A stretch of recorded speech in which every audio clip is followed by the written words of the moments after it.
Hello friends, ತಮಗೆಲ್ಲರೂ ಕೂಡ ಜ್ಞಾನಕಾಶಿ ಅಕಾಡೆಮಿಗೆ ಸ್ವಾಗತ. ಈ ಒಂದು ಕ್ಲಾಸ್ನಲ್ಲಿ 2022 GPSR ಎಕ್ಸಾಮಿನೇಷನ್ ಪ್ರಶ್ನೆ ಪತ್ರಿಕೆ 2 ಗಣಿತ ಮತ್ತು ವಿಜ್ಞಾನ ವಿಷಯಕ್ಕೆ ಸಂಬಂಧಿಸಿದ ಮಲ್ಟಿಪಲ್ ಚಾಯ್ಸ್ ಕ್ವಶನ್ಸ್ಗಳು ಮತ್ತು ಡಿಸ್ಕ್ರಿಪ್ಟಿವ್ ಟೈಪ್ ಕ್ವಶನ್ಸ್ಗಳನ್ನು ಸುಮಾರು 6 ಸಂಚಿಕೆಗಳಲ್ಲಿ 6-7 ಸಂಚಿಕೆಗಳಲ್ಲಿ ನಾವು ಪ್ರಶ್ನೆ ಪತ್ರಿಕೆಯನ್ನು ಅನಲೈಸಿಸ್ ಮಾಡಿದ್ದೀವಿ. ಆ ಒಂದು ವಿಡಿಯೋಗಳನ್ನು ಯಾರೆಲ್ಲ ನೋಡಿಲ್ಲ ಚಾನಲ್ನ ಪ್ಲೇಲಿಸ್ಟ್ಗೆ ಹೋಗಿ ನೀವು ನೋಡ್ಬೋದು. ಈಗ ಮುಂದುವರೆದು ನಾವು ಕೊನೆಯದಾಗಿ 74ನೇ ಪ್ರಶ್ನೆವರೆಗೆ ಡಿಸ್ಕಸ್ ಮಾಡಿದ್ವಿ. ಮುಂದೆ 25ನೇ ಪ್ರಶ್ನೆನ ನಾವೀಗ ಡಿಸ್ಕಸ್ ಮಾಡೋಣ. ಅದಕ್ಕೂ ಮುಂಚೆ ಮೊದಲೇ ಬಾರಿಗೆ ಈ ಚಾನಲನ್ನು ನೀವು ವಿಸಿಟ್ ಮಾಡ್ತಾಯಿದ್ರೆ ದಯವಿಟ್ಟು ಚಾನಲ್ಗೆ ಸಬ್ಸ್ಕ್ರೈಬ್ ಮಾಡ್ಕೊಳ್ಳಿ. ಯಾರಿಗೆಲ್ಲ ಅವಶ್ಯಕತೆ ಇದೆ ದಯವಿಟ್ಟು ವಿಡಿಯೋನ ಶೇರ್ ಮಾಡಿ. ನಿಮಗೆ ಏನಾದರೂ ಡೌಟ್ಸ್ಗಳಿದ್ರೆ ದಯವಿಟ್ಟು ಕಮೆಂಟ್ ಮಾಡಿ ತಿಳಿಸಿ ಅಂತ ಹೇಳ್ತಾ, ಈಗ 75ನೇ ಪ್ರಶ್ನೆ. ಇದು ವಿಜ್ಞಾನ ವಿಷಯಕ್ಕೆ ಸಂಬಂಧಿಸಿದ 3 ಅಂಕದ ಪ್ರಶ್ನೆಗಳನ್ನು ನಾವೀಗ ಡಿಸ್ಕಸ್ ಮಾಡ್ತೀವಿ. ಹಿಂದಿನ ಒಂದು ಕ್ಲಾಸ್ನಲ್ಲಿ ಮ್ಯಾಥಮೆಟಿಕ್ಸ್ಗೆ ಸಂಬಂಧಿಸಿದ ಎಲ್ಲ ಪ್ರಶ್ನೆಗಳನ್ನು ಸಾಲ್ವ್ ಮಾಡಿದ್ದೀವಿ. 75ನೇ ಪ್ರಶ್ನೆ ಇದು ಬೆಳಕು ಚಾಪ್ಟರ್ಗೆ ಸಂಬಂಧಿಸಿದಾಗಿದೆ. 10ನೇ ತರಗತಿಯಲ್ಲಿ ಬರುವಂತಹ ಬೆಳಕು, ವಿದ್ಯುತ್ ಶಕ್ತಿ ಮತ್ತು ವಿದ್ಯುತ್ ಶಕ್ತಿ ಈ ಒಂದು ಚಾಪ್ಟರ್ ಮೇಲೆ ಮೇಜರ್ ಆಗಿರುವಂಥ ಪ್ರಶ್ನೆಗಳು ಬಂದಿರುವಂಥದ್ದು. ಸೊ ಇವಾಗ ಬೆಳಕು ಚಾಪ್ಟರಲ್ಲಿ ಗಾಜಿನ 75ನೇ ಪ್ರಶ್ನೆ, ಗಾಜಿನ ತ್ರಿಭುಜ ಪಟ್ಟಕದ ಮೂಲಕ ಬಿಳಿ ಬೆಳಕಿನ ವರ್ಣ ವಿಭಜನೆಯನ್ನು ಚಿತ್ರದ ಸಹಾಯದಿಂದ ವಿವರಿಸಿ ಅಂತ ಪ್ರಶ್ನೆ ಇದೆ. ಸೊ ಗಾಜಿನ ಪಟ್ಟಕ ಅಂತಂದರೆ ಅದು ಆಶ್ರಕವನ್ನು ನೀವು ಚಿತ್ರ ತೆಗೆದು ಬಿಳಿ ಬೆಳಕು ಯಾವ ರೀತಿಯಾಗಿ ಇದು ರೈನ್ಬೋ ಕಲರನ್ನು ಫಾರ್ಮೇಷನ್ ಮಾಡುತ್ತೆ ಆ ಒಂದು ಚಿತ್ರವನ್ನು ಬಿಡಿಸಿ. ಈ ರೀತಿಯಾಗಿ ತ್ರಿಭುಜ ಆಕಾರದ ಆಶ್ರಕ ಅನ್ನುವಂಥದ್ದು ತ್ರಿಭುಜ ಆಕಾರದಲ್ಲಿರುತ್ತೆ. ಬಿಳಿ ಬೆಳಕು ಈ ಒಂದು ಆಶ್ರಕದ ಮೇಲೆ ಕೋಯಿನ್ಸೈಡ್ ಆದಾಗ, ಈ ಆಶ್ರಕದ ಮೇಲೆ ಬಿದ್ದಾಗ ಆ ಬೆಳಕು ಏನಾಗುತ್ತೆ ಅಂದರೆ ಸ್ವಲ್ಪ ಮಟ್ಟಿಗೆ ಬೆಂಡ್ ಆಗುತ್ತೆ. ಇದನ್ನು ನಾವು ಬೆಳಕಿನ ವಕ್ರೀಭವನ ಅಂತ ಹೇಳಿ ಕರಿತೀವಿ. ನಂತರ ತ್ರಿಭುಜದಿಂದ ಹೊರಗಡೆ ಹೋಗುವಂಥ ಸಂದರ್ಭದಲ್ಲಿ ಎಲ್ಲವೂ ಕೂಡ ಇಲ್ಲಿ ಮೊದಲಿಗೆ ಆಶ್ರಕದಲ್ಲಿ 7 ಬಣ್ಣಗಳಾಗಿ ವಿಭಜನೆ ಆಗಿರುತ್ತೆ. ಅದನ್ನು ನೀಟಾಗಿ ಪ್ಯಾಟರ್ನಲ್ಲಿ ಇದು ಹೊರಗೆ ಬರುವಾಗ 7 ಬಣ್ಣದಿಂದ ಬರುವಂಥದ್ದು. ಈ ರೀತಿಯಾಗಿ ಬೆಳಕು ಅಂದರೆ ಬಿಳಿ ಬೆಳಕು 7 ಬಣ್ಣಗಳಿಂದ ಇದು ಆಶ್ರಕದ ಮೂಲಕ ಹೊರಗೆ ಬರುವಾಗ ಈ ಬೆಳಕುಗಳನ್ನು ಕಾಣ್ಬೋದು. ಯಾವ ಹೊರಗೆ ಬರುವಂಥ ಬಣ್ಣಗಳು ಬಿಳಿ ಬೆಳಕಿಂದ ಕೆಂಪು, ಕಿತ್ತಳೆ, ಹಳದಿ, ಹಸಿರು ಮತ್ತು ನೀಲಿ, ಕೆನ್ನಾಲಿ ಅಥವಾ ಕೆನ್ನಾಲಿ, ನೇರಳೆ ಈ 7 ಬಣ್ಣಗಳು ನಮಗೆ ಕಾಮನ ಬಿಲ್ಲಿನಲ್ಲಿ ಕಾಣುವಂಥದ್ದು. ಆ ಕಾಮನ ಬಿಲ್ಲಿನಲ್ಲಿ ಉಂಟಾಗುವಂಥ ಬಣ್ಣಗಳು ಈ ಆಶ್ರಕದ ಮೂಲಕ ಕೂಡ ನಾವು ಲ್ಯಾಬ್ರೋಟ್ರಿಯಲ್ಲಿ ಏನು ಮಾಡ್ಬೋದು, ಉತ್ಪಾದನೆ ಮಾಡ್ಬೋದು. ಓಕೆ, ಇದಕ್ಕೆ ವಿವರಣೆಯನ್ನು ಏನು ಬರಬೇಕಪ್ಪ ಅಂದರೆ, ತ್ರಿಭುಜ ಪಟ್ಟಕದ ಮೂಲಕ ಬಿಳಿ ಬೆಳಕನ್ನು ಹಾಯಿಸಿದಾಗ ಆಶ್ರಕದಲ್ಲಿ ಬೆಳಕು ಚದುರಿ 7 ಬಣ್ಣಗಳಾಗಿ ವಿಭಜಿಸುತ್ತದೆ. ಅದು ಯಾವ ಬಣ್ಣಗಳು ಅಂತಂದರೆ ಕೆಂಪು, ಕಿತ್ತಳೆ, ಹಳದಿ, ಹಸಿರು, ನೀಲಿ, ಕೆನ್ನಾಲಿ ಮತ್ತು ನೇರಳೆ ಬಣ್ಣಗಳು ಕ್ರಮವಾಗಿ ಚದುರುತ್ತವೆ. ನೇರಳೆ ಬಣ್ಣ ಅತಿ ಹೆಚ್ಚು ಚದುರುತ್ತದೆ, ಕೆಂಪು ಬಣ್ಣ ಅತಿ ಕಡಿಮೆ ಚದುರುತ್ತದೆ. ನಿಮಗೆ ತಿಳಿದಿರುವಂಥ ಕೆಲವೊಂದಿಷ್ಟು ಮಾಹಿತಿಗಳನ್ನ ಈ ಆಶ್ರಕದ ಬಗ್ಗೆ ಬರಿಬೇಕು. ಆಶ್ರಕದ ಮೂಲಕ ಬಿಳಿ ಬೆಳಕನ್ನು ಹಾಯಿಸಿದಾಗ ಯಾವ ರೀತಿಯಾಗಿ ಬೆಳಕು ಚದುರುತ್ತದೆ ಇದರ ಬಗ್ಗೆ ನೀವು ಇನ್ಫಾರ್ಮೇಷನ್ ಬರಿಬೇಕು. ಇದಕ್ಕೆ ಸಂಬಂಧಿಸಿದಾಗೆ 3 ಅಂಕಗಳು ನಿಮಗೆ ಬರುವಂಥದ್ದು. ನೆಕ್ಸ್ಟ್ 76ನೇ ಪ್ರಶ್ನೆ, ಲವಣ ದ್ರಾವಣದ ವಾಹಕತೆಯನ್ನು ತೋರಿಸುವ ಚಿತ್ರ ಬರೆಯಿರಿ, ಇವುಗಳನ್ನು ಗುರುತಿಸಿ. ನೋಡಿರಿ, ಸಿಂಪಲ್ಲಾಗಿ ಚಿತ್ರವನ್ನು ಬರೀರಿ, ಅದಕ್ಕೆ 1 ಮಾರ್ಕ್. ಗ್ರಾಫೈಟ್ ದಂಡವನ್ನು ಗುರುತಿಸಿದರೆ 2 ಅಂಕ, ಬ್ಯಾಟ್ರಿಯನ್ನು ಗುರುತಿಸಿದರೆ 3 ಅಂಕ. ಈ ರೀತಿಯಾಗಿ ಚಿತ್ರವನ್ನು ಬರೀಬೇಕು. ಈ ಒಂದು ಚಿತ್ರ ಏನಿದೆ 10ನೇ ತರಗತಿಯಲ್ಲಿ ಲವಣ ಮತ್ತು ಲವಣಕ್ಕೆ ಸಂಬಂಧಿಸಿದ ಲೋಹಗಳಲ್ಲಿ ಲವಣ ಮತ್ತು ಆಮ್ಲಗಳು ಈ ಒಂದು ಚಾಪ್ಟರ್ಗೆ ಸಂಬಂಧಿಸಿದ ಹಾಗೆ ಈ ಒಂದು ಪ್ರಶ್ನೆ ಇರುವಂಥದ್ದು. ಓಕೆ, ನಾವು ನೀಟಾಗಿ ಈ ರೀತಿಯಾಗಿ ಒಂದು ಫ್ಲಾಸ್ಕನ್ನು ತಗೋಬೇಕು. ಅದರಲ್ಲಿ ಒಂದು ಏನು ಮಾಡಬೇಕಪ್ಪ ಅಂದರೆ ಗ್ರಾಫೈಟ್ ದಂಡವನ್ನು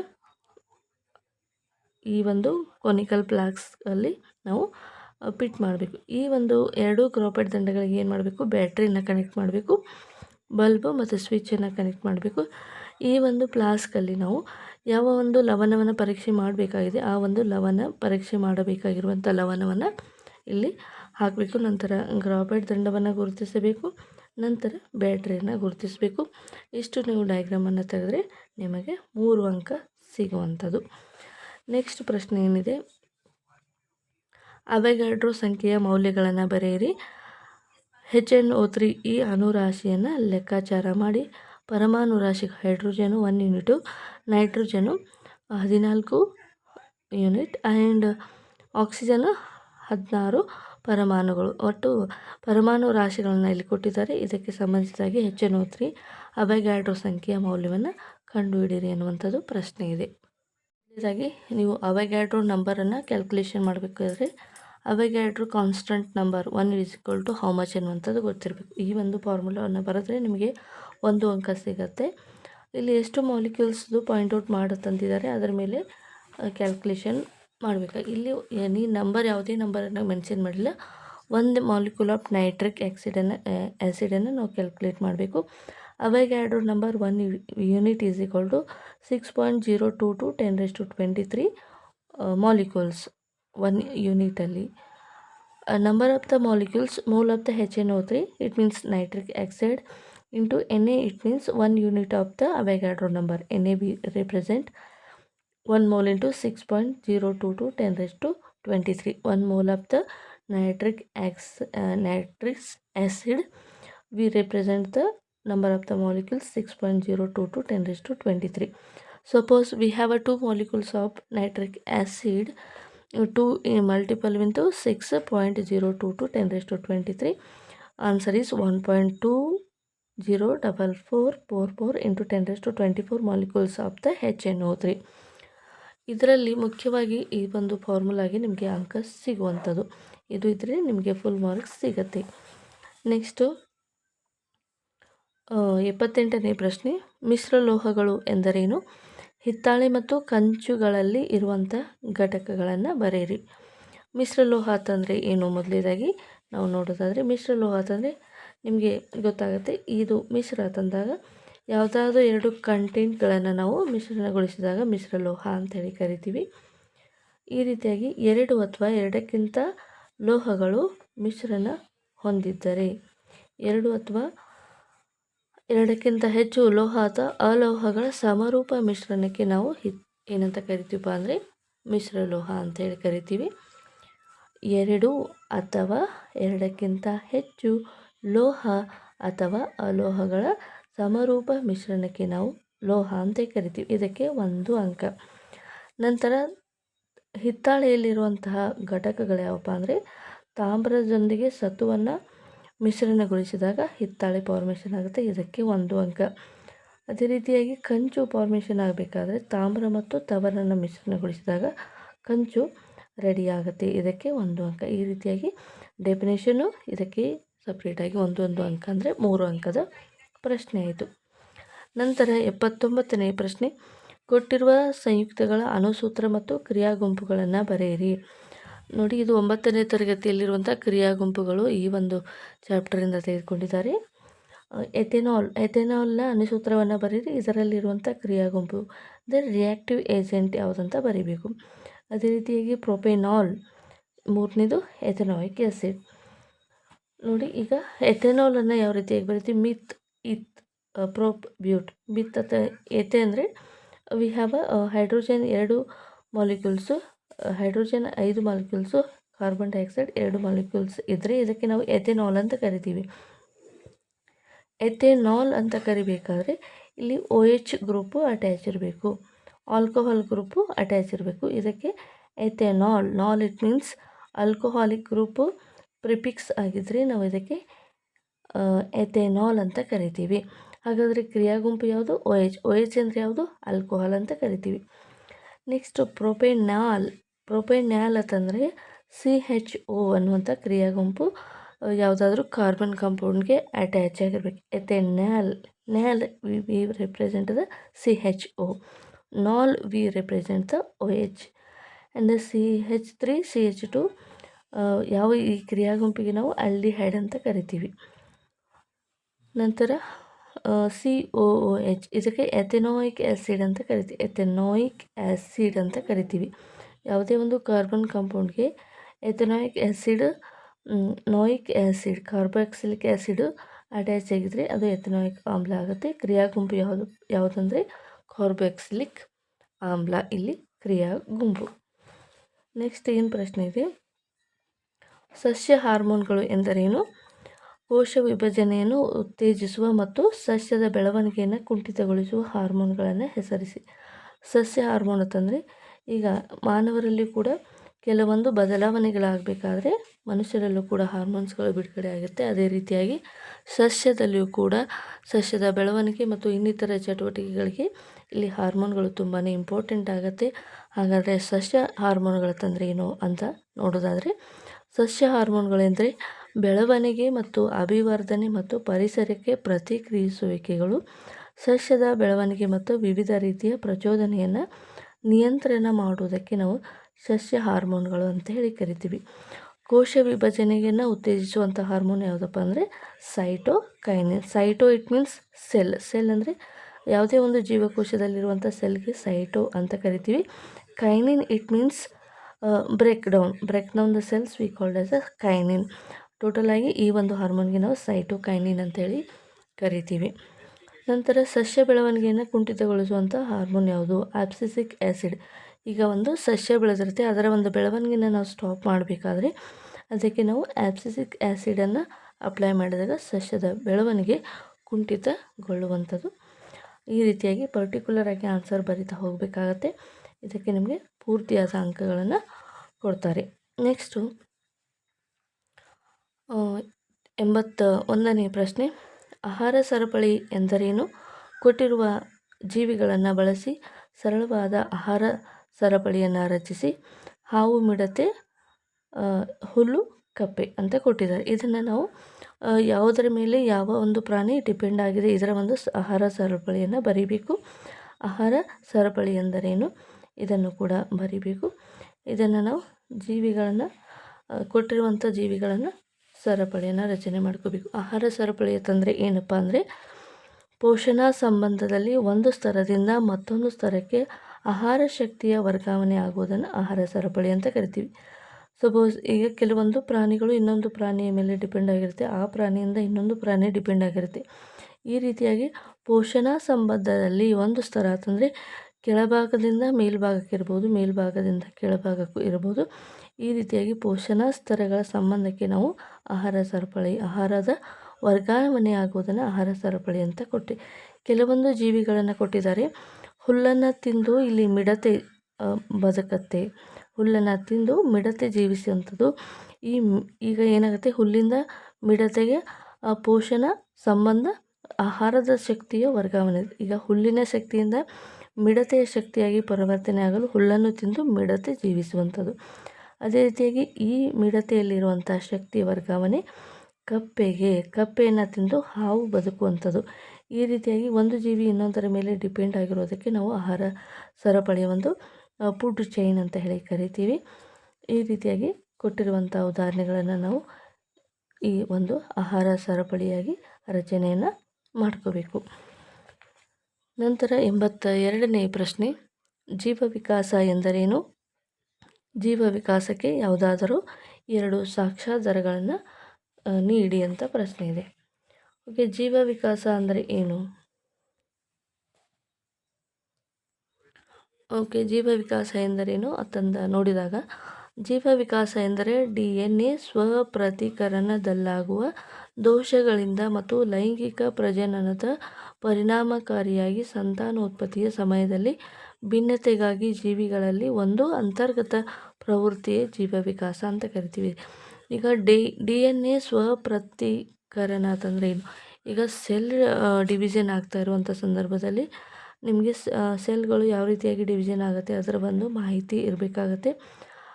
ವಿಜ್ಞಾನ ಹಳೆಯ ಪಠ್ಯಪುಸ್ತಕದಲ್ಲಿ ಇದರ ಬಗ್ಗೆ ಡೀಟೇಲಾಗಿ ಕೊಟ್ಟಿದ್ದಾರೆ. ಓಕೆ, ಅದು ಯಾರಿಗೆಲ್ಲ ಅವೈಲೇಬಲ್ ಆಗುತ್ತೆ ಅದನ್ನು ನೀವು ಸ್ಟಡಿ ಮಾಡ್ಬೋದು, ಅಥವಾ ಫಸ್ಟ್ ಇಯರಲ್ಲಿ ಇದು ಬರುವಂಥದ್ದು. ಸೊ DNA ಈ ರೀತಿಯಾಗಿ ತಂದೆಯಿಂದ ಅಥವಾ ಫಾದರ್ ಮದರ್ ಈ ರೀತಿಯಾಗಿ DNA ಚೇಂಜಸ್ ಆಗುತ್ತೆ. ಸ್ವಪ್ರತಿಕರಣ ಅಂದರೆ ಪೇರೆಂಟ್ಸಲ್ಲಿರುವಂಥ DNAಗೆ ಒಂದಕ್ಕೊಂದು ಇಂಟರ್ಚೇಂಜ್ ಆಗಿ ಕೆಲವೊಂದು ಮಾಹಿತಿಗಳನ್ನು ಇದು ಸಂಗ್ರಹಣೆ ಟ್ರಾನ್ಸ್ಫರ್ ಮಾಡ್ಕೋವಂಥ ಸಂದರ್ಭದಲ್ಲಿ ಇಲ್ಲಿ ಏನಾಗುತ್ತೆ, ದೋಷಗಳು ಉಂಟಾಗ್ತವೆ. ಇದರಿಂದ ಈ ಒಂದು ದೋಷದಿಂದ ಆ ಒಂದು ಜೀವಿಯಲ್ಲಿ ಏನಾಗುತ್ತೆ ಅಂದರೆ ವಿಭಿನ್ನ ರೀತಿಯ ವಿಕಾಸ ಹೊಂದುವಂಥದ್ದು.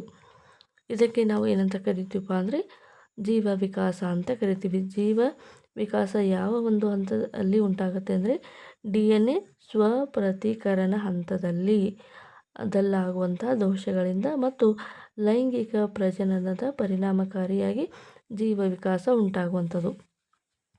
ಹಾಗಾದರೆ ಕೆಲವೊಂದು ಜೀವ ವಿಕಾಸಗಳನ್ನು ನಾವಿಲ್ಲಿ ನೋಡೋದಾದರೆ ಮೊದಲಿಗೆ ಕೆಲವೊಂದು ಅಧ್ಯಯನದ ಮೂಲಕ ಹೇಳುವುದಾದರೆ ಮೊದಲಿಗೆ ಜಿರಾಫೆ ಕುತ್ತಿಗೆ ಎನ್ನುವಂಥದ್ದು ಚಿಕ್ಕದಾಗಿರುವಂಥದ್ದು. ನಂತರ ಅದು ಕೆಲವೊಂದು ಬಾರಿ ಆಹಾರ ಸಿಗದೆ ಹೋದಾಗ ಎತ್ತರವಾದ ಸಸ್ಯಗಳನ್ನು ತಿನ್ನುವಂಥ ಸಂದರ್ಭದಲ್ಲಿ ಹೆಚ್ಚು ಆ ಒಂದು ಕುತ್ತಿಗೆಯನ್ನು ಬಳಸಿದಾಗ ಆ ಕುತ್ತಿಗೆ ಎತ್ತರವಾಗ್ತಾ ಹೋಯಿತು ಅನ್ನುವಂಥದ್ದು ಒಂದು ಸಿದ್ಧಾಂತ ಇದೆ.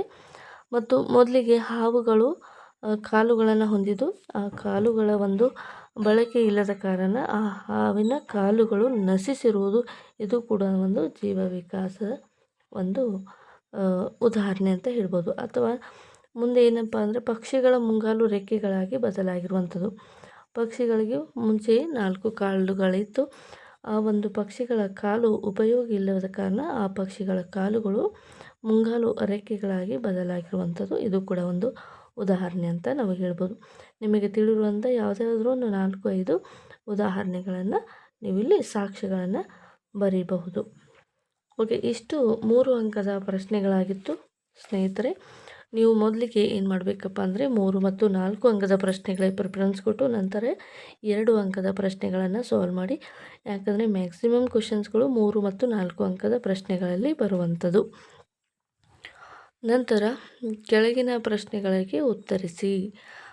ಕೊನೆಯದಾಗಿ 4 ಅಂಕದ ಪ್ರಶ್ನೆಗಳು 3 ಅಂಕಗಳಿರುತ್ತೆ. 3ಕ್ಕೆ 3 ಟಚ್ ಮಾಡಬೇಕಾಗತ್ತೆ. ಒಂದು ಪ್ರಶ್ನೆಗೆ 4 ಅಂಕ ಇರುವಂಥದ್ದು. ಇಲ್ಲಿ ಟೋಟಲ್ ಆಗಿ 12 ಅಂಕಗಳು ಬರುವಂಥದ್ದು. ಸೊ ಮೊದಲನೇ ಪ್ರಶ್ನೆ ಏನಿದೆ, ಆಯತಾಕಾರದ ಗಾಜಿನ ಚಪ್ಪಡಿಯ ಮೂಲಕ ಉಂಟಾಗುವ ವಕ್ರೀಭವನವನ್ನು ಚಿತ್ರ ಸಹಿತ ವಿವರಿಸಿ ಅನ್ನುವಂಥದ್ದು ಪ್ರಶ್ನೆ ಇದೆ. ಇದು ಕೂಡ ಬೆಳಕು ಚಾಪ್ಟರಿಂದ ಬಂದಿರುವಂಥದ್ದು. ಸೊ ಲಾಸ್ಟಲ್ಲಿ ಏನು ಕೇಳಿದ್ದಾರೆ, ಎಲ್ಲವೂ ಕೂಡ ಒಂದು ಫಿಸಿಕ್ಸ್ ಇದೆ, ಒಂದು ಕೆಮಿಸ್ಟ್ರಿ ಇದೆ, ಒಂದು ಬಯಾಲಜಿ ಇದೆ. 3 ವಿಷಯಗಳಿಗೆ ವಿಜ್ಞಾನದಲ್ಲಿ 3 ಬೇರೆ ಬೇರೆ ಕಂಟೆಂಟಿಂದ ಇದನ್ನು ತೆಗೆದುಕೊಂಡರೆ ಮುಂದೆ ಬರುವಂಥ ಎಕ್ಸಾಮಲ್ಲಿ ಇದಕ್ಕೆ ಸಂಬಂಧಿಸಿದ ಮ್ಯಾಥ್ಸ್ ಕ್ವಶನನ್ನು ಕೂಡ ಕೇಳ್ಬೋದು. ಓಕೆನಾ? ಓಕೆ, ಈಗ ಮೊದಲೇ 83ನೇ ಪ್ರಶ್ನೆಗೆ ಯಾವ ರೀತಿಯಾಗಿ ಸೊಲ್ಯೂಷನನ್ನು ನಾವು ನೋಡೋದಾದರೆ ಈ ರೀತಿಯಾಗಿ ಒಂದು ಗಾಜಿನ ಚಪ್ಪಡಿಯನ್ನು ರಚನೆ ಮಾಡ್ಕೋಬೇಕು. ಬೆಳಕು ಏನು ಮಾಡುತ್ತೆ ಅಂದರೆ ಗಾಜಿನ ಚಪ್ಪಡಿಯ ಮೂಲಕ ಹಾದು ಹೋಗುವಂಥ ಸಂದರ್ಭದಲ್ಲಿ ವಕ್ರೀಭವನಗೊಳ್ಳುತ್ತೆ. ಗಾಜಿನಿಂದ ಮತ್ತೆ ಗಾಳಿ ಮಾಧ್ಯಮಕ್ಕೆ ಹೋಗುವ ಕೂಡ ಸ್ವಲ್ಪ ವಕ್ರೀಭವನಗೊಳ್ಳುತ್ತೆ. ಸೊ ಈಗ ಏನು ಡಾಟೆಡ್ ಕೊಟ್ಟಿರ್ತೀವಿ ಇದನ್ನು ನಾವು ನಾರ್ಮಲ್ ಅಂತ ಕರಿತೀವಿ. ಅಥವಾ ಇದು ನಾರ್ಮಲ್ ಆಗಿ ಬರುವಂಥ ಬೆಳಕು ಈ ರೀತಿಯಾಗಿರುತ್ತೆ. ಇಲ್ಲಿಯೂ ಕೂಡ ನಾರ್ಮಲ್ ಅಂತಂದಾಗ ಇಲ್ಲಿ ಒಂದು ವೇಳೆ ಗಾಜಿನ ಚಪ್ಪಡಿ ಇಲ್ಲದೆ ಹೋದರೆ ಬೆಳಕು ಯಾವ ರೀತಿಯಾಗಿ ಬರ್ತಾಯಿತ್ತು, ಇಲ್ಲಿಂದ ನೇರವಾಗಿ ಇದೇ ರೀತಿಯಾಗಿ ಬರ್ತಾಯಿತ್ತು. ಇದು ಆ್ಯಂಗಲ್ ಐ ಅಂತ ಬರಿತೀವಿ, ಇದು ಆ್ಯಂಗಲ್ ಆರ್ ಅಂತ ಬರಿತೀವಿ. Angle of incident, angle of refraction. ಇದು angle of refraction, angle of incident ಅಂತ ಕರಿತೀವಿ. ಈ ರೀತಿಯಾಗಿ ಗಾಜಿನ ಚಪ್ಪಡಿಯನ್ನು ನೀಟಾಗಿ ಬರೆದು ಇಲ್ಲಿ ಏನೇನು ವಿದ್ಯಮಾನಗಳು ನಡೆದು ಯಾವ ಯಾವ ಬೆಳಕಿನ ಬೆಳಕಿನ ಒಂದು ಪ್ರಕ್ರಿಯೆಗಳು ನಡೆದು ಅದ್ರ ಬಗ್ಗೆ ನೀವು ಎಕ್ಸ್ಪ್ಲೇನ್ ಮಾಡ್ತಾ ಹೋಗಬೇಕು. ಸೊ ಎಕ್ಸ್ಪ್ಲೇಷನ್ ಈ ರೀತಿಯಾಗಿದೆ.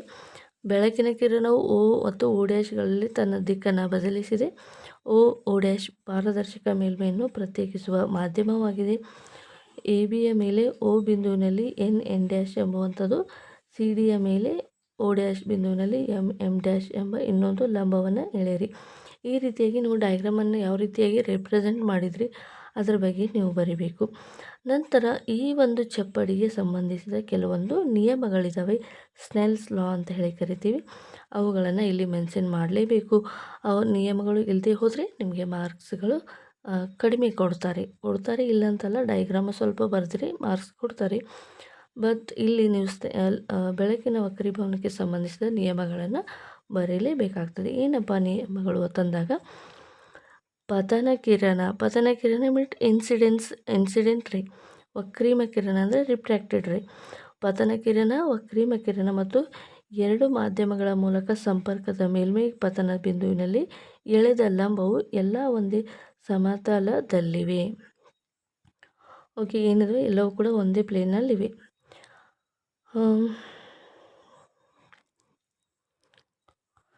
ಎರಡನೇ ನಿಯಮ ಏನಂದರೆ ಬೆಳಕಿನ ನಿರ್ದಿಷ್ಟ ಬಣ್ಣ ಮತ್ತು ನೀಡಿರುವ ಜೋಡಿ ಮಾಧ್ಯಮಗಳಿಗೆ ಪತನ ಕೋನ sine of incident and sine of refraction ಸ್ಥಿರವಾಗಿರುತ್ತದೆ. ಈ ಸೈನ್ ವಕ್ರೀಭವನ ನಿಯಮ ಸೆನ್ಸ್ ಲಾ ಅಂತ ಕರಿತೀವಿ. What is mean by Snell's law? Angle of incident divided by angle of refraction, sine of angle of incident divided by sine of angle of refraction equal to ಸ್ಥಿರಾಂಕ. ಇದು ಸ್ನೆಲ್ಸ್ನ ನಿಯಮ. So ಇದಕ್ಕೆ ಸಂಬಂಧಿಸಿದ ಪರಿಣಾಮಗಳನ್ನು ಕೂಡ ನೀವು ಬರೀಬೇಕಾಗ್ತದೆ. ಇದರ ಪರಿಣಾಮಗಳು ಏನು? ಬೆಳಕಿನ ವಕ್ರೀಭವನದ ಪರಿಣಾಮಗಳು. ಬೆಳಕು ಒಂದು ಮಾಧ್ಯಮದಿಂದ ಇನ್ನೊಂದು ಮಾಧ್ಯಮಕ್ಕೆ ಚಲಿಸುವಾಗ ಬೆಳಕು ವಕ್ರೀಭವನ ಉಂಟಾಗುತ್ತದೆ. ಉದಾಹರಣೆಗೆ, ಒಂದು ನೀರು ತುಂಬಿದ ಪಾತ್ರೆಯಲ್ಲಿ ಪೆನ್ಸಿಲನ್ನು ಇರಿಸಿದಾಗ ಅದು ಕತ್ತರಿಸಿದಂತೆ ಕಾಣಿಸುತ್ತದೆ ಅಥವಾ ಬಾಗಿದಂತೆ ಕಾಣಿಸುತ್ತದೆ. ಇದು ಕೂಡ ಬೆಳಕಿನ ವಕ್ರೀಭವನದ ಒಂದು ಪರಿಣಾಮ ಆಗಿರುತ್ತೆ. ಇನ್ನೊಂದು ಉದಾಹರಣೆ ಏನಪ್ಪ ಅಂದರೆ, ಒಂದು ನೀರು ತುಂಬಿದ ಪಾತ್ರೆಯಲ್ಲಿ ಒಂದು ನಾಣ್ಯವನ್ನು ಇಟ್ಟಾಗ ಬೆಳಕಿನ ವಕ್ರೀಭವನದಿಂದ ಮೇಲೆ ಬಂದಂತೆ ಕಾಣುತ್ತದೆ. ಇದು ಕೂಡ ಯಾವುದರ ಪರಿಣಾಮ? ಬೆಳಕಿನ ವಕ್ರೀಭವನದ ಪರಿಣಾಮವಾಗಿರುತ್ತೆ. ನೆಕ್ಸ್ಟು 84ನೇ ಪ್ರಶ್ನೆ. ಮೊದಲಿಗೆ 85ನೇ ಪ್ರಶ್ನೆಯನ್ನು ನೋಡೋಣ. ಮನುಷ್ಯನ ಹೃದಯದ ಛೇದ ನೋಟವನ್ನು ತೋರಿಸುವ ಚಿತ್ರವನ್ನು ಬರೆಯಿರಿ. ಈ ಕೆಳಗಿನ ಭಾಗಗಳನ್ನು ಗುರುತಿಸಿ. ನೀಟಾಗಿ ಮನುಷ್ಯನ ಹೃದಯದ ಚಿತ್ರವನ್ನು ಬರೀಬೇಕು. ಈ ಕೆಳಗೆ ಕೊಟ್ಟಿರುವಂಥ 2 ಭಾಗಗಳನ್ನು ಗುರುತಿಸಬೇಕು. ಅಥವಾ ನಿಮಗೆ ಎಲ್ಲ ಭಾಗಗಳು ಗೊತ್ತಿದೆ, ಎಲ್ಲವನ್ನು ಕೂಡ ನೀವು ಗುರುತಿಸಬಹುದು.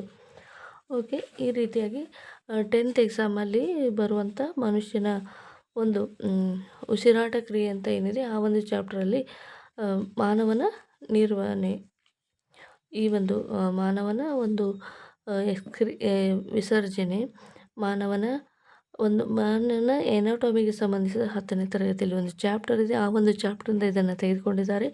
ಮಾನವನ ಹೃದಯ ಕೂಡ ಇದೆ. ಬೆಳಕು ಚಾಪ್ಟರಲ್ಲಿ ಮಾನವನ ಕಣ್ಣು ಕೂಡ ಇದೆ. ಇವೆಲ್ಲವೂ ಕೂಡ ತುಂಬಾ ಇಂಪಾರ್ಟೆಂಟ್. ಈ ರೀತಿಯಾಗಿ ನೀಟಾಗಿ ಹೃದಯದ ಚಿತ್ರವನ್ನು ಬರೆಯಿರಿ. ಮಹಾ ಅಪಧಮನಿ ಇಲ್ಲಿರುತ್ತೆ. ಬಲಹೃತ್ಕುಕ್ಷಿ, ಬಲಹೃತ್ಕರ್ಣ,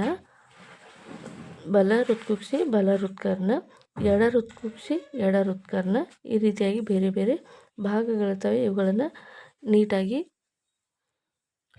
ಬರೆದು ಭಾಗಗಳನ್ನು ಗುರುತಿಸಬೇಕು. ಇದಕ್ಕೆ ಸಂಬಂಧಿಸಿದ ಕೆಲವೊಂದು ಮಾಹಿತಿಯನ್ನು ಕೂಡ ಕೊಡಬೇಕಾಗ್ತದೆ. ಮಾನವನ ಹೃದಯವು ನಮ್ಮ ದೇಹಕ್ಕೆ ರಕ್ತದ ಪಂಪು ಮಾಡುವಂಥ ಒಂದು ಅಂಗವಾಗಿದೆ. ಮಹಾ ಅಪಧಮನಿಯು ಆಮ್ಲಜನಕ ಸಹಿತ ರಕ್ತವು ದೇಹದ ವಿವಿಧ ಭಾಗಗಳಿಗೆ ಕಳುಹಿಸಲು ಮಹಾ ಅಪಧಮನಿ ಇಲ್ಲಿ ಉಪಯೋಗವಾಗುವಂಥದ್ದು. ಬಲಹೃತ್ಕುಕ್ಷಿಯ ಕೆಲಸ ಏನಪ್ಪ ಅಂದರೆ, ಅಭಿಧಮನಿಗಳಿಂದ ಒಂದು ರಕ್ತವನ್ನು ಎಡಹೃತ್ಕುಕ್ಷಿಯಿಂದ ಬಲಹೃತ್ಕುಕ್ಷಿಗೆ ಬಂದಾಗ ಹೃದಯವು ಸಂಕೋಚಿಸಿದಾಗ ಅಶುದ್ಧ ರಕ್ತವು ಶ್ವಾಸಕೋಶಗಳಿಗೆ ಹೋಗುತ್ತದೆ. ಈ 2 ಭಾಗಗಳ ಒಂದು ಕಾರ್ಯವನ್ನು ನೀವು ಬರಿಬೇಕಾಗ್ತದೆ. ಮೊದಲಿಗೆ ನೀವು ನೀಟಾಗಿ ಡಯಾಗ್ರಾಮನ್ನು ಬರೀಬೇಕು. ಓಕೆ, ಇಷ್ಟು 4 ಅಂಕದ ಪ್ರಶ್ನೆಗಳಾಗಿತ್ತು. ಇನ್ನೊಂದು ಏನಪ್ಪ ಅಂದರೆ 85ನೇ ಪ್ರಶ್ನೆ. 84ನೇ ಪ್ರಶ್ನೆ. ABC ಧಾತುಗಳು ಪರಿಮಾಣ ಸಂಖ್ಯೆಗಳು ಕ್ರಮವಾಗಿ 10, 11, 17 ಆಗಿವೆ. ಇವುಗಳಲ್ಲಿ ಜಡಾನಿಲ ಯಾವುದು, ಲೋಹ ಯಾವುದು, ಅಲೋಹ ಯಾವುದು ಮತ್ತು ಗರಿಷ್ಠ ಪರಮಾಣು ಗಾತ್ರವುಳ್ಳ ಧಾತುವನ್ನು ಹೆಸರಿಸಿ ಅನ್ನುವಂಥದ್ದು ಪ್ರಶ್ನೆ ಇದೆ. ಓಕೆ, ಇವಾಗ ಈ ಒಂದು ಪ್ರಶ್ನೆಗಳಿಗೆ 4 ಪ್ರಶ್ನೆಗಳನ್ನು ಕೊಟ್ಟಿದ್ದಾರೆ. 4 ಪ್ರಶ್ನೆಗಳು ಕೂಡ ಒಂದೊಂದು ಆನ್ಸರನ್ನು ಬರೆದರೆ 4 ಅಂಕಗಳು. ಈಗ ಇಲ್ಲಿ ಪರಮಾಣು ಸಂಖ್ಯೆಗಳನ್ನು ಕ್ರಮವಾಗಿ ಕೊಟ್ಟಿದ್ದಾರೆ. ಪರಮಾಣು ಸಂಖ್ಯೆ 10 ಇರುವಂಥದ್ದು ನಿಯಾನ್ ಅಂತ ಕೂಡ ಕನ್ನಡದಲ್ಲಿ ಬರಿಬೋದು. ನಿಯಾನು ಇದು ಯಾವ ಗ್ರೂಪಲ್ಲಿ ಇರುತ್ತೆ ಅಂದರೆ ಗ್ರೂಪ್ ನಂಬರ್ 18ರಲ್ಲಿ ಇರುತ್ತೆ. ಅದೇ ರೀತಿಯಾಗಿ ಲೋಹ ಯಾವುದಪ್ಪ ಅಂದರೆ ಇದು ಸೋಡಿಯಂ ಇದು ಒಂದು ಲೋಹ. ಇದು ಯಾವ ಒಂದು ಗ್ರೂಪಲ್ಲಿದೆಯಪ್ಪ ಅಂದರೆ ಗ್ರೂಪ್ ನಂಬರ್ 1ರಲ್ಲಿದೆ. ಅದೇ ರೀತಿಯಾಗಿ ಅಲೋಹ ಯಾವುದಪ್ಪ ಅಂದರೆ ಇದು ಕ್ಲೋರಿನು ಇದು ಒಂದು ಅಲೋಹವಾಗಿದೆ. ಇದು ಯಾವ ಗ್ರೂಪಲ್ಲಿದೆ? 17ನೇ ಗ್ರೂಪಲ್ಲಿದೆ. ಗರಿಷ್ಠ ಪರಮಾಣು ಗಾತ್ರವುಳ್ಳ ಧಾತುವನ್ನು ಹೆಸರಿಸಿ. ಈ ಮೇಲಿನ ಇದು ಜಡಾನಿಲ, ಲೋಹ, ಅಲೋಹಗಳಲ್ಲಿ ಗರಿಷ್ಠ ಗಾತ್ರವುಳ್ಳ ಧಾತು ಯಾವುದಪ್ಪ ಅಂದರೆ ಸೋಡಿಯಂ ಆಗಿರುತ್ತೆ. ಇಷ್ಟನ್ನು ನೀವು ಪರ್ಟಿಕ್ಯುಲರಾಗಿ ಒಂದೊಂದೇ ನೇಮನ್ನು ಬರೆದರೆ ಒಂದೊಂದಕ್ಕೆ 1 ಅಂಕ, 4 ಅಂಕದ ಪ್ರಶ್ನೆ ಇದಾಗಿತ್ತು. ಓಕೆ ಫ್ರೆಂಡ್ಸ್, GPST 2022 ಗಣಿತ ವಿಜ್ಞಾನಕ್ಕೆ ಸಂಬಂಧಿಸಿದ ಪತ್ರಿಕೆ 2 ನಾವು ಕಂಪ್ಲೀಟಾಗಿ ಸಾಲ್ವ್ ಮಾಡಿದ್ದೀವಿ. ಇದೇ ರೀತಿಯಾಗಿ GPST ಮತ್ತು TET ಎಕ್ಸಾಮಿನೇಷನ್ಗೆ ಸಂಬಂಧಿಸಿದ ಯಾವೆಲ್ಲ ಚಾಪ್ಟರ್ಗಳು ನಿಮಗೆ ಅವಶ್ಯಕತೆ ಇದೆ, ಈಗ already 8th 9th 10th maths ವಿಷಯಕ್ಕೆ ಸಂಬಂಧಿಸಿದ ಎಲ್ಲ ಚಾಪ್ಟರ್ಗಳನ್ನು ಸೊಲ್ಯೂಷನ್ ಮಾಡಿ ಈ ಚಾನಲಲ್ಲಿ ಅಪ್ಲೋಡ್ ಮಾಡಲಾಗಿದೆ. ಅವಶ್ಯಕತೆ ಇರುವವರು ವಿಸಿಟ್ ಮಾಡ್ಬೋದು. ಚಾನಲ್ನ ಪ್ಲೇಲಿಸ್ಟ್ಗೆ ಹೋಗಿ ಪರ್ಟಿಕ್ಯುಲರ್ ಆಗಿ ಒಂದೊಂದೇ ಸ್ಟ್ಯಾಂಡರ್ಡ್ದು ನೀವು ವಿಸಿಟ್ ಮಾಡ್ಬೋದು. ಸೈನ್ಸ್ ವಿಷಯಕ್ಕೆ ಸಂಬಂಧಿಸಿದ ಯಾವುದಾದ್ರೂ ಪ್ರಶ್ನೆಗಳ ಅವಶ್ಯಕತೆ ಇದ್ದರೆ, ಯಾವುದಾದ್ರೂ ಚಾಪ್ಟರ್ ಎಕ್ಸ್ಪ್ಲನೇಷನ್ ಅವಶ್ಯಕತೆ ಇದ್ದರೆ ದಯವಿಟ್ಟು ಕಮೆಂಟ್ ಮಾಡಿ ತಿಳಿಸಿ. ಇಷ್ಟೊತ್ತು ಈ ಒಂದು ವಿಡಿಯೋನ ನೋಡಿದ್ದಕ್ಕೆ ಥ್ಯಾಂಕ್ ಯು ಸೊ ಮಚ್.